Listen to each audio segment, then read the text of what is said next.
大家好，我係 David 啊。咁啊，上集嚟講咧，大家都基本聽過檳城嘅介紹啦。咁我諗深水清嘅朋友嚟講咧，自己都會做好多功課噶啦。咁但係今集嚟講最緊要啦，講咗咁多嘢啦，我真係要去檳城住嘅話，又有啲咩選擇呢？其實檳城本身就唔係一個細嘅地方，原來咧佢同香港嘅 size 差唔多。咁啊，人口當然冇咁多啦，檳城嘅人口唔到200萬。咁但係咧，通常嚟講咧，好多朋友咧就會考慮兩個地方，最多人選擇咧就賓島，第二咧就威省。咁但係威省嚟講咧，其實呢幾年嚟講咧都多咗客人咧會問，因為咧個價錢方面都係fit到有啲朋友嘅預算啦。因為有陣時我哋去馬來西亞叫做退休又好，或者係買樓都好咧，有啲朋友咧個預算相對冇咁鬆嘅話咧，就可以考慮威省嗰邊。咁啊，今日嚟講咧 Queen 咧亦都可以介紹下威省。你有個 project 咧，你比較熟悉啦，因為你都近排有客去嗰邊收樓啦。咁另外咧，我哋新嘅賓島嗰邊咧，有東北邊咧有個全新規劃嘅大型項目咧，亦都可以介紹下。咁啊，第三啦，就去翻中間嘅地段啦。我哋講緊咧威省條橋去到我哋中部嘅位置咧，有個好大嘅會展嘅 area 咧，嗰邊都有西人盤可以俾大家選擇嘅。咁可以阿 Queen 介紹下啦。喺威省嗰邊咧，其實咧就係屬於北海中部咧，都會有一個新嘅樓盤嘅。我就係今次特登咧就睇下呢一個剛剛落成嘅 Gem 嘅樓盤啦。咁其實咧佢就係屬於中價位嘅，大概咧都係600蚊馬紙一尺度個樓盤。咁就係唔同嘅角度咧都會望到海嘅。咁所以其實喺北海嚟講咧，呢個樓盤咧係值得推介俾大家。之前我哋都有客買咗啦，咁呢個盤除咗價錢筍之外，其實係咪都大規模嘅？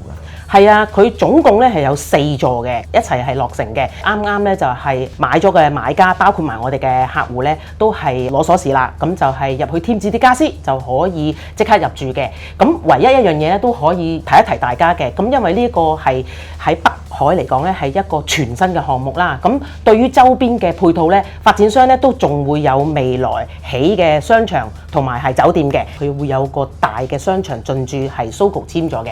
哇！咁呢個我諗就絕對係賣點啦。咁因為有幾可即係香港人都係想買名牌啦，或者大型配套啦。如果未來發展商Sogo 進駐咗，咁我諗呢度應該喺威省嚟講咧係一個地標性嘅物業啦。絕對係。咁啊，但係價錢我又想頭先聽到你咁講咧，就話咁咪即係 fit 到我哋而家第二家園個白銀卡最低嘅門檻。冇錯啊，所以呢一個咧係比較認受性一啲嘅客人咧就會中意個銀碼係達到呢個要求咯。哦，咁因為其實呢段期間我哋有陣時都講新山第二家園嘅特區計劃啦，咁但係有啲朋友話其實我都未必一中意新山，咁我都係嚟嚟去去都中意檳城嗰邊，咁所以其實呢個樓盤亦都真係可以啱啲客人去諗呢樣嘢喎。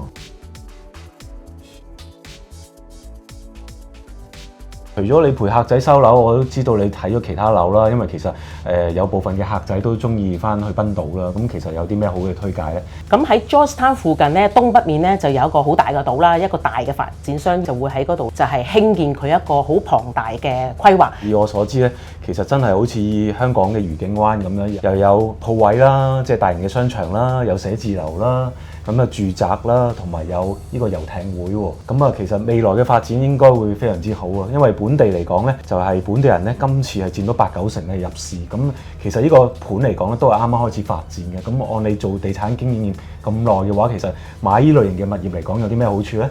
如果而家入市嘅話咧，其實客戶咧就喺早期就係會有呢一個升值嘅潛力嘅，因為呢個規模太大啦，嚟緊咧都會有陸陸續續嘅發展，有好多嘅項目會落成嘅。咁依期嚟講面積係幾大到？呢個項目咧就係大概個尺數咧就係由1700幾尺至到去2800幾尺嘅，咁而尺價咧就係1300起。OK， 咁有冇裝修㗎？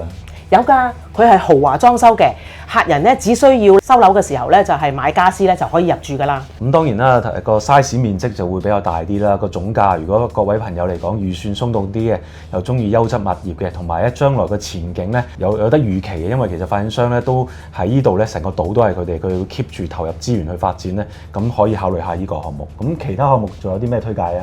嗱，另外咧就會有一個中部啦，咁就近住呢一個嘅檳城第一橋嘅。檳城第一橋嗰邊有啲咩地標俾大家去聯想下？因為好多朋友都去過檳城啦。咁呢個位置係有啲咩特色嘅嘢咧？佢有一個好大嘅展覽場館，而呢個展覽場館咧就係成個檳城，如果係啲商家過嚟做展覽嘅話咧，必去之處嚟嘅。哦，咁即係會展中心。冇錯。係啊，我諗一定係綜合體物業啦，即係因為其實大家而家喺國內又好，香港又好買樓，如果買到一啲叫大型綜合體，咁大型綜合體有咩好處咧？通常就發展商除咗賣咗住宅俾你之外咧，其實佢商業部分自己持有噶嘛，咁佢一定會繼續去管理啦，去增值啦，咁所以其實某程度上嚟講咧，買到呢度嘅住宅嚟講咧，都係隨住個項目增值咧，而佢自己買到個單位咧，未來會有個升幅喺度嘅。最細嘅單位咧就1150幾尺嘅，但係去到最大，如果 penthouse 嘅咧就有3000幾尺嘅，而個尺價咧係1800幾蚊馬紙起。咁其實聽阿 Queen 介紹完嗰啲尺價都真係視乎佢哋想即係邊類型嘅物業，因為如果咁講就我睇到就係有海景嘅物業。大樓盤就通常個尺價都要預鬆少少。你講緊有啲朋友可能話，有冇1000蚊尺樓下嗰啲，咁就真係要揾貨。咁揾貨當然係你嘅專長啦。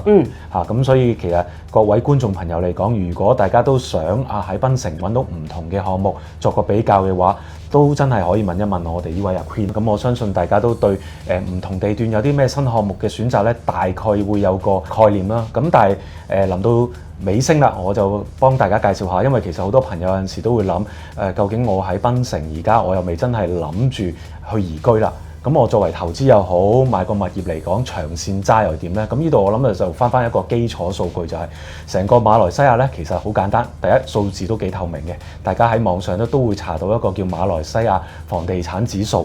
咁由2010年開始呢，馬來西亞嘅房地產指數呢，其實升幅唔錯喎。大家去諗就話原來我買物業，除咗我睇而家眼前嘅租金回報之外呢，其實最緊要個長線嚟講係咪一個幾好嘅升幅呢？咁過去10幾年嚟講呢，馬來西亞樓咧，其實由10年開始佢嘅指數100點，到而家咧係200鬆啲點咧，咁你即係代表佢話喺呢10幾年嚟講咧，就本身馬來西亞嘅樓價咧都係穩步上揚嘅。咁對比翻啦，香港大家都有留意啦，因為大家香港人都會睇自己層樓值幾多錢。香港城市指數咧就97年開始到而家今日嚟講咧就130幾點。咁另外咧新加坡咧其實有啲似馬來西亞，大家個房地產市場咧發展都好健康。佢哋咧就2009年開始咧就作為100點計算咧，咁其實咁巧咧，亦都係啱啱到今年嚟講個指數咧都係200鬆啲點。咁就可以睇到啦，就係話兩個國家嚟講咧，我哋有陣時都會講新加坡馬來西亞啲樓唔夠刺激，但係我覺得而家今時今日咧，其實反而好多客人咧都希望寧願就話，我唔使咁刺激嘅。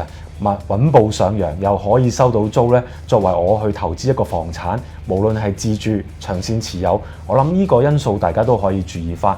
咁我希望啦，中原海外未來咧會提供更多嘅資訊俾大家觀眾朋友啦。無論你考慮其他國家，我哋都會陸續咧會做唔同嘅片咧，係幫大家了解更多嘅。咁亦都希望咧，即係大家如果有咩問題咧，隨時留言我哋一定會及時解答大家。希望幫到大家喺海外置業咧就買得安心、更精明嘅。咁今日嘅分享到此啦。請訂閱我哋嘅 YouTube 頻道，記得撳埋個鐘仔啊！